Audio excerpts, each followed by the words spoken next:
La chronique politique de ce dimanche maintenant avec Fabien Amias. Bonsoir Fabien. Bonsoir. On va parler de la femme de la semaine. C'est Marine Le Pen. Elle est en campagne, on le sait, pour le poste de la présidence du Front National. Et Marine Le Pen qui a fait parler d'elle avec une phrase ce week-end. Une phrase à haute valeur polémique, comme le Front National en a le secret. Il faut faire parler et ça marche. Écoutez-la, c'était vendredi dans le Rhône. Elle évoque les prières des musulmans dans la rue, faute de lieux de culte appropriés. La vérité, c'est que de manière de plus en plus importante, des groupes politico-religieux se permettent d'effectuer des occupations illégales de notre territoire en tentant d'y substituer la loi de la charia aux lois de la République française.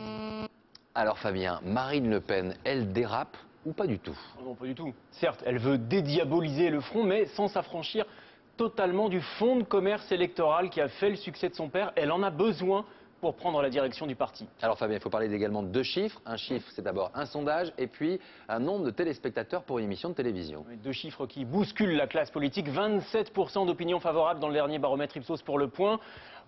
C'est un record, mais attention, il ne s'agit pas d'intention de vote. Plus révélateur peut-être encore, 3 400 000 téléspectateurs qui l'ont regardé jeudi soir sur France 2, Charlotte Chabot. Il y a un phénomène, Marine Le Pen. Alors des chiffres qui inquiètent à droite d'abord ou pas? En tout cas, le sujet de conversation était très présent hier dans les couloirs du Conseil national de l'UMP et plusieurs ministres le disent ouvertement. Il faut tenir compte du discours de Marine Le Pen. Écoutez Thierry Mariani, suivi par Bruno Le Maire. On les écoute.